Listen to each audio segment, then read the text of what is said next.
Et bienvenue à toi dans le podcast Go Health. Ici, tu trouveras de l'actualité liée au bien-être où j'essaierai de t'apporter des questionnements pour qu'ensemble, nous puissions réfléchir à la santé de demain. Je te souhaite une bonne écoute.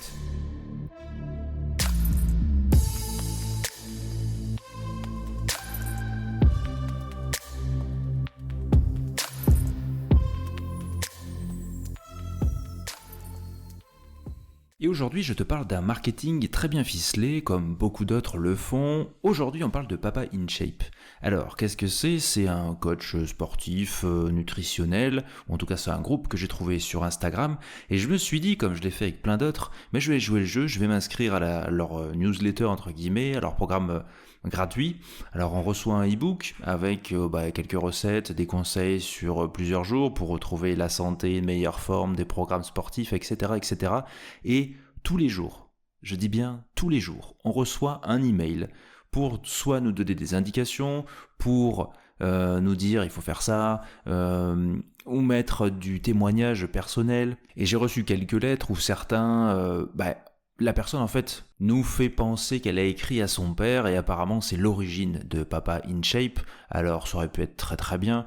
Pour moi, on reste sur de la culpabilité, mais c'est un point de vue comme un autre. Et dans les premiers messages, j'ai reçu comme objet de mail « Attention aux frites ». Alerte, ton alimentation sabote ta forme. Tu te sens fatigué, démotivé, sans énergie. Ce n'est pas que le sport le problème.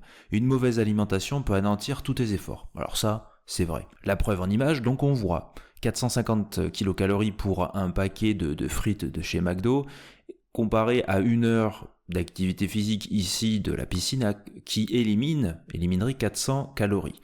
On nous dit qu'une simple frite fait 450 calories, une heure de piscine, 400 calories brûlées. Est-ce que l'on réalise, même avec une heure de piscine, on ne brûle pas les calories d'une seule frite ? Sans compter le burger, la boisson sucrée, les desserts qui vont souvent avec. Tu imagines le nombre d'heures de natation pour éliminer un tel repas ? Le sport seul ne suffit pas à compenser tes choix alimentaires. C'est pourquoi j'ai préparé une vidéo spéciale nutrition pour t'aider.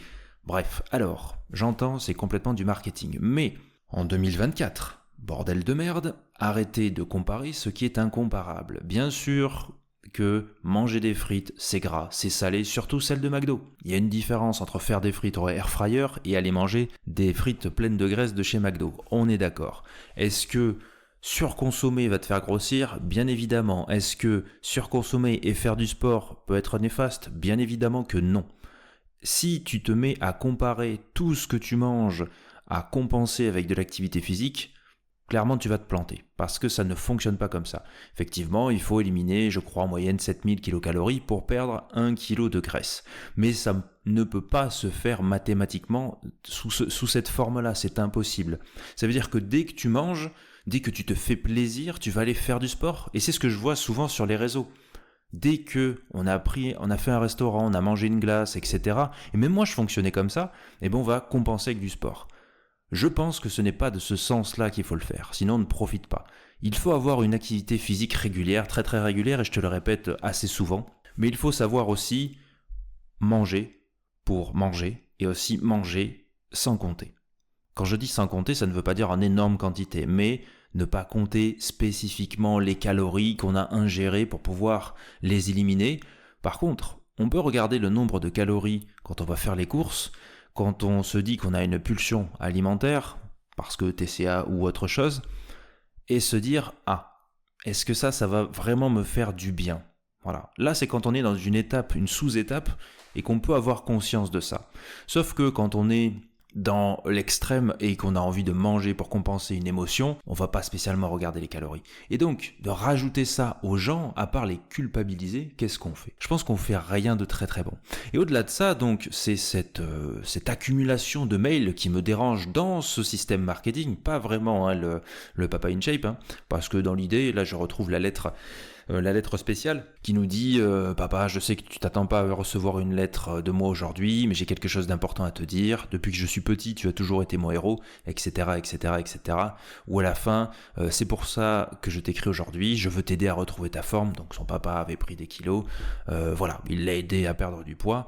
En fait, moi, ça me rappelle le marketing tout simple de McDo. te rappelles, qui était critiqué juste avant, ou même, pardon, de Coca-Cola, où on voit un père et son fils jouer au baseball, et ça rappelle, justement, le Coca, ça rappelle l'enfance, ça rappelle les bons moments, et on va aller consommer de ça. Désolé si, en te parlant de ça, je t'ai donné envie de boire du Coca, c'est pas mon but. Mais dans l'idée, plus on va culpabiliser les gens, moins on y arrivera. Et tu peux le faire la chose autour de toi. Si tu vois que quelqu'un a un peu d'embonpoint, a pris du poids récemment, n'arrive pas à se stabiliser, est-ce que tu vas lui dire arrête de bouffer ça? Non, ça serait peut-être tellement con parce que t'as pas envie qu'on te le dise. Je prends une fois de plus mon cas personnel. Il y a des fois où je vais prendre un peu de poids. Il y a des moments où j'ai envie de perdre du poids, mais je n'y arrive pas. C'est comme ça. C'est parce que je suis dans une recherche perpétuelle d'appréhension de mon corps. Et c'est logique en fait. C'est logique. On ne peut pas résumer toute la compréhension de son corps en 3 semaines. C'est de la merde. Ni en 3 mois. On peut comprendre des bases, mais on ne peut pas tout comprendre. Certains ont une génétique qui font que, bien sûr, ils ont pratiqué du sport depuis longtemps, alors ils ont ça. Ils comprennent l'alimentation, alors ils ont tel corps, etc., etc. Il y a des égalités et inégalités un petit peu partout, peu importe les domaines. Il n'empêche que si on regarde absolument toutes les choses, on ne va pas comprendre notre corps, on ne va pas comprendre notre système. Notre système, c'est vraiment le terme. Donc, est-ce que tu dois te priver? Non, parce que j'ai pas envie de me priver moi personnellement, j'ai pas envie de priver les autres, et c'est ce que je te disais tout à l'heure. De faire une réflexion à quelqu'un en disant tu as pris du poids, etc. Ça, je l'entends souvent même dans des couples où quelqu'un a dit t'as pris du poids et ça tu continues à manger et tu fais pas la cuisine. Stop. En fait, la personne, je pense qu'elle le sait. C'est comme si t'insultais quelqu'un de gros. Alors gros, c'est pas une insulte, mais si tu lui dis en face dans la gueule, tu es gros, tu as grossi, tu es énorme, tu es dégueulasse. Je pense que la personne, elle sait qu'elle est grosse. En fait, on n'a pas besoin de lui dire. Et ça va pas changer. Tes mots à la con ne vont absolument rien changer. Au contraire. Et certains pensent encore, alors toujours des jeunes cons, bien sûr, ou des gros cons qui ont une expérience, mais pas celle psychologique, pensent qu'en donnant des déclics comme ça vont faire que la personne obèse va se dire mais c'est vrai que je suis obèse, dis donc, si je devais maigrir. Non, la vie c'est pas aussi simple, ça ne marche pas comme ça, la psychologie c'est beaucoup plus compliqué, et c'est les personnes qui font des études, c'est justement pour comprendre toutes ces subtilités là. Donc pour en arriver finalement à cette conclusion que le marketing, alors déjà dosez un peu les gars, dosez un peu. Un mail tous les jours, bien sûr que j'avais filé un mauvais numéro, mais on continue à me contacter en me disant « Ah, tu es fatigué, j'ai essayé de vous joindre, blablabla, pourquoi ?» Enfin, sans arrêt à poser, et je regarde en fait, je t'ai dit une connerie, c'est pas un mail par jour, c'est 2 mails par jour. Voilà, je pense que tu comprends ce que je veux dire.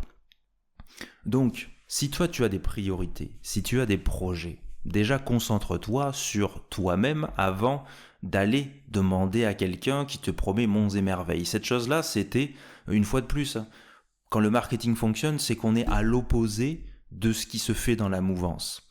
Si je te dis là, mange correctement des fruits, des légumes, des assiettes composées qui sont équilibrées, va faire une activité physique, marche toute la journée, quand tu peux, dépense-toi, profite de la vie. Est-ce que ça donne spécialement envie? Je ne sais pas. Et pour autant, est-ce qu'avec ça, tu peux perdre du poids ou du gras? Oui. Oui, tu peux. En fait, et parfois, c'est comme ça que j'ai fait.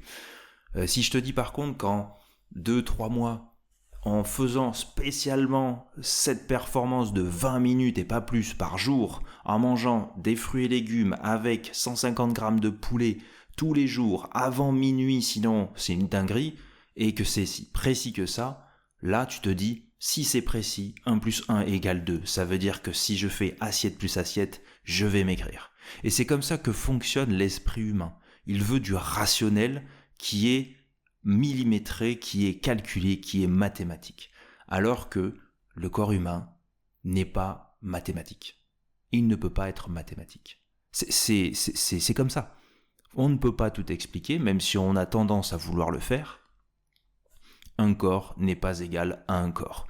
C'est pour ça que tu vois des athlètes, différents athlètes, qui n'ont pas tous le même corps, en fonction, certes, de leur activité physique et de leur sport favori, mais c'est aussi leur physiologie.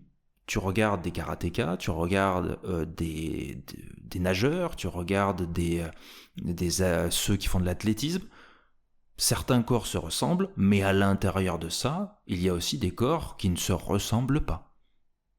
Observe un peu tout ça. Et tu verras que ce que je dis, c'est que le marketing met en avant des choses qui ne sont pas vraies. Alors, pas tout le temps, et heureusement, sinon on serait un peu dans la merde, mais recentre-toi d'abord sur toi, sur tes projets, tes objectifs, et dirige-toi vers quelque chose, plutôt que d'attendre qu'on vienne te choper et qu'on vienne te donner une solution miracle. Bref, j'espère que ce podcast t'aura plu, intéressé. N'hésite pas à le partager, à liker, à mettre des commentaires sur Spotify, ça fonctionne aussi, à mettre des étoiles pour booster un petit peu ce podcast. Et je te dis à très bientôt pour un nouveau contenu. Allez, salut!